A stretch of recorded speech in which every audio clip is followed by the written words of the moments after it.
The level to which we are being manipulated today is absolutely absurd. We are being played like a finely tuned fiddle. And I think that's the perfect analogy for this, because there is one thing that they're using to manipulate us that most people don't think about, and that is music. And I'm going to paint this story for you, and I promise it's going to make sense, but music is 100% being used to manipulate us, and it has been for a very long time.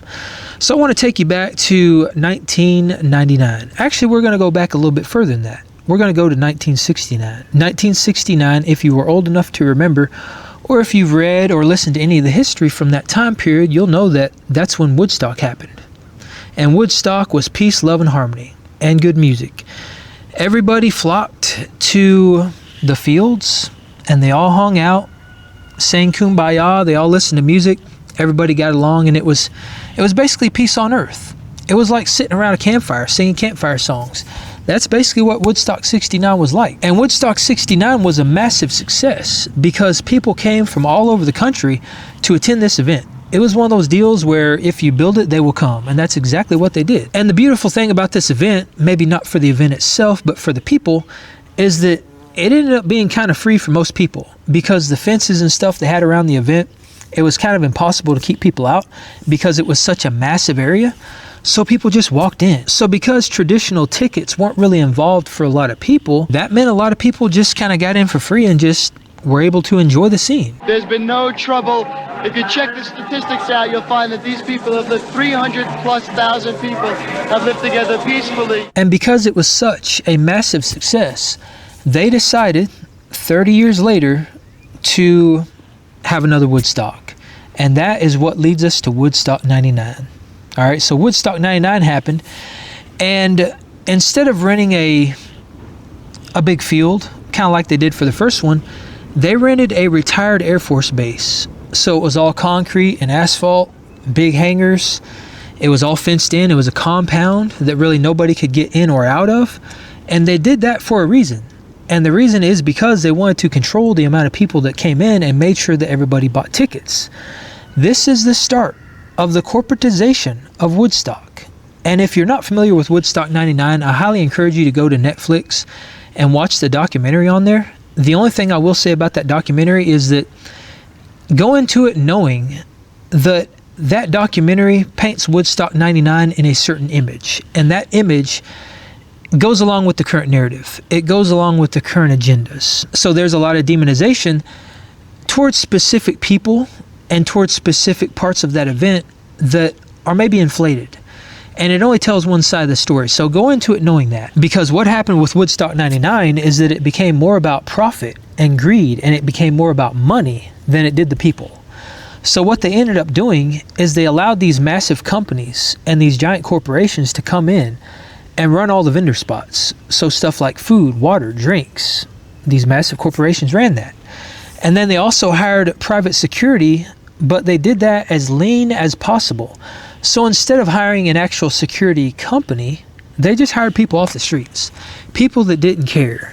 All right, so that's a major problem. So because they did that, they didn't properly outfit the place with proper facilities. So there weren't enough porta potties. There wasn't enough fresh drinking water, especially considering they were on tarmac and it was extremely hot that day and hot that entire weekend. So there wasn't enough fresh drinking water to go around. And because the corporations and the massive companies basically came in and monopolized all of the snacks and water and all the food, they were able to set the prices. They basically fixed the market, and they were able to charge the people at the venue whatever the heck they wanted.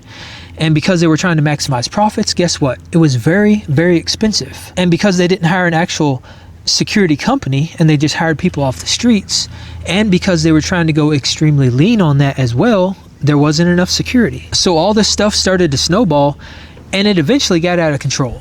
So the venue was capable of holding 250,000 people, but because security was so laxed, about 400,000 people actually ended up getting in. So it kind of was like the old original Woodstock where people just came in, but it was a little bit different. And we're going to get into that in a second, but people were basically sneaking in. They were walking right by security because security simply didn't care. They were just there to collect a check. And because there were so many more people than what the venue's maximum capacity was, it definitely wasn't properly outfitted with facilities. So the porta potties ended up running over. All that disgusting raw sewage ended up finding its way into the drinking water, and people ended up getting trench mouth because they were essentially drinking raw sewage. And as the days pass and as this event progresses, people start getting more and more frustrated because they realize exactly what's happening. They realize that this is no longer Woodstock, and they realize it's corporate stock. And if you're familiar with the music back then, you'll know that the music back then was much different than the music we have today. And there's a very specific reason that changed. And it all ties into this. But the music back then, it was a bunch of rock and roll. It was a bunch of heavy metal. It was a bunch of people that were basically giving a big middle finger to the system. Screw the machine. That's what it was all about. It was a bunch of people that simply did not care.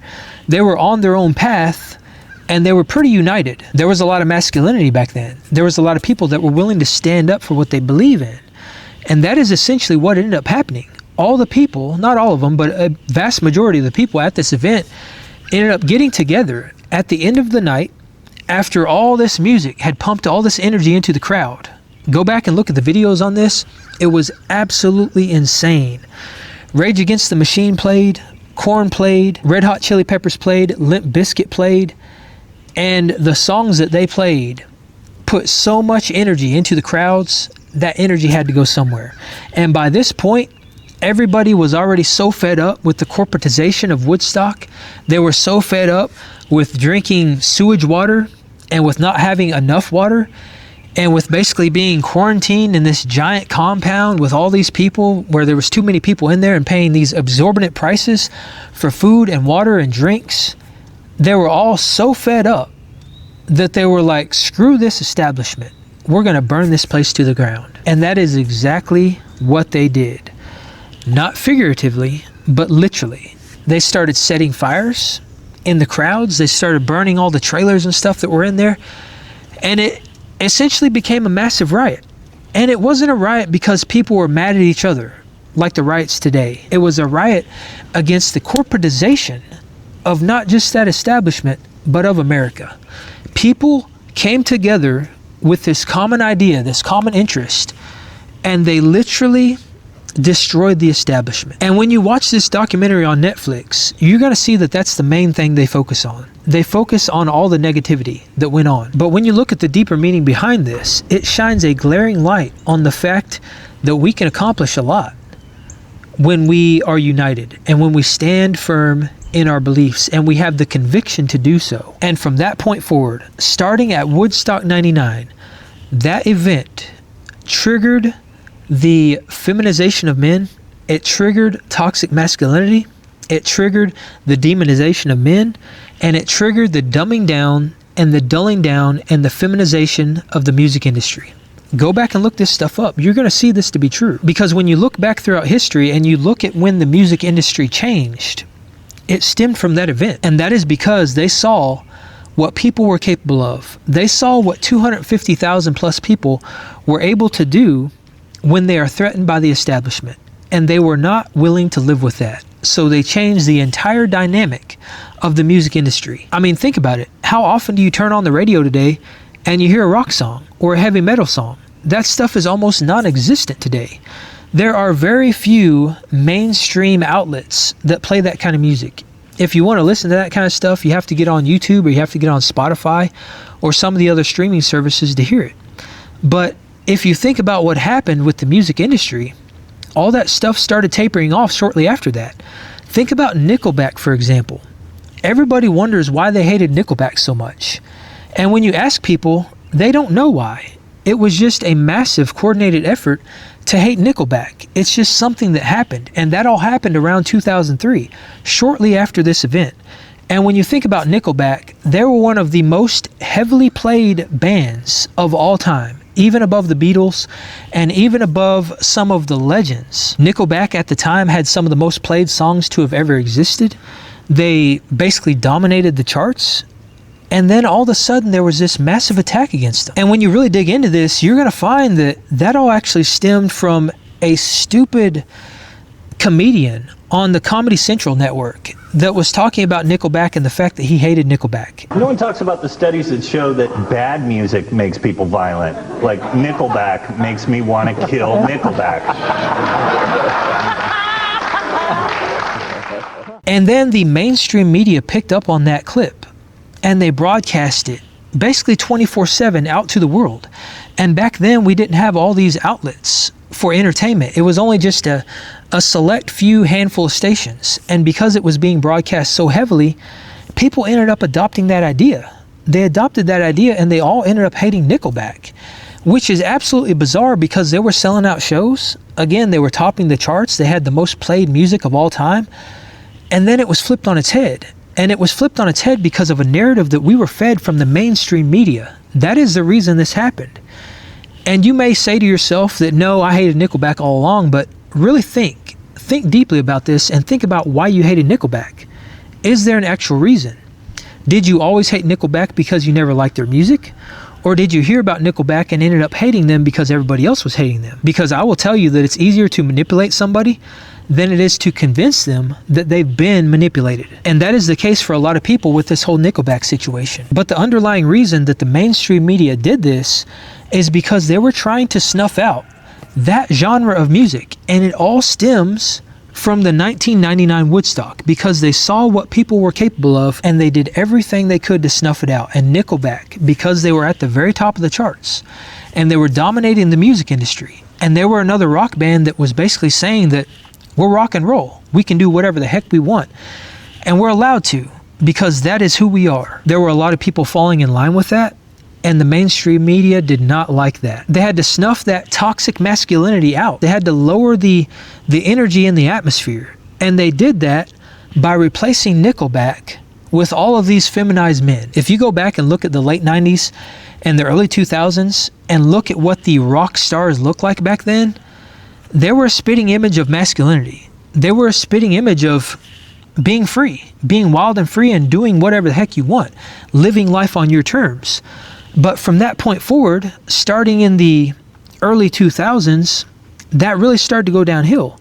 If you do a side-by-side comparison to people like Nickelback, Limp Bizkit, Rage Against the Machine, Bush, Red Hot Chili Peppers, all these bands that were very popular, and you compare that to the, say, 2010s, what those people look like, they were all wearing skinny jeans. Their frames were very feminized. They didn't have much muscle tone. They were pale. It's the feminization of men. This is all 100% intentional. This is a manipulation tactic that they used on us and they continue to use on us today. And this manipulation tactic worked so well back then because there was large companies and large corporations that were telling the masses what to think. Companies like the Rolling Stones, they dictated the charts. And the record labels and the record companies, they dictated what music was played on the radio. They dictated who got record deals and who didn't. And that is still true today. But the only difference today is that we don't really have the Rolling Stones telling us what to think, because now we have streaming services. We're not reliant on these individual companies and these few massive conglomerates to push the music out to us. Now we can get it from all these different sources, so it's not as effective. But because the record labels still dictate and control who gets record deals and who doesn't, we're still being manipulated by music. They still only allow the music to get through that they want to get through. And for some demographics, it's all about pitting that demographic against themselves. And for others, it's all about feminizing them. Think about rap music, for example. That's all about fighting each other. It's all about exploiting the opposite sex and murdering one another, dealing drugs and oppressing one another and all this stuff. And the reason that using music as a manipulation tactic is so effective is because music taps into something deeper than the mind. It taps into the soul, it taps into the heart, and it taps into the spirit. And when you play around with that, you can manipulate populations, because music is one of those things that has always brought us together.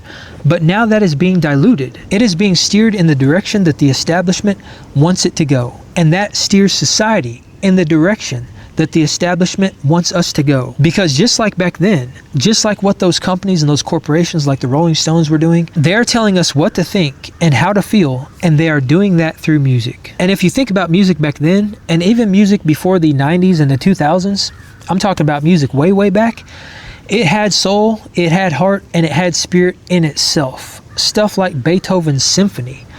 That was real music. That music told a story. And the music in the 80s and 90s, even the 70s, basically all the way up to the early 2000s, it all told a story. And if you really think about it, it doesn't take much to be an artist today because there's really no talent involved. All you have to do is have a good voice and then sing a song with 2 verses and a hook. Music today is very shallow. It's very superficial. And doesn't that sound kind of like society today? That's no coincidence. It's no coincidence that society doesn't really have much soul. It's no coincidence that society doesn't have much spirit or much heart. Because when you use something like music that taps into the soul to manipulate people, it sets the tone for not just the people, but for society in general. And once again, we have been played. We have been played like a finely tuned fiddle. But consider this, the wool being pulled away from your eyes. Consider this, you seeing the truth. Because that is exactly what's happening when you recognize the fact that we are being manipulated on just about every level in society, but specifically through music. And that is the reason that the music industry has completely changed. That is the reason that rock and roll went away. That's the reason heavy metal went away. That's the reason that masculinity has been demonized and that music has been feminized. It all ties back to this idea that we are strong when we're united, and we are strong when we live with intention. And we look to something specific, collectively, with conviction. Understand that they did this because they fear us. They did this because they saw, with Woodstock 99, what we are actually capable of. And they are terrified of that. That is the reason that everything has changed.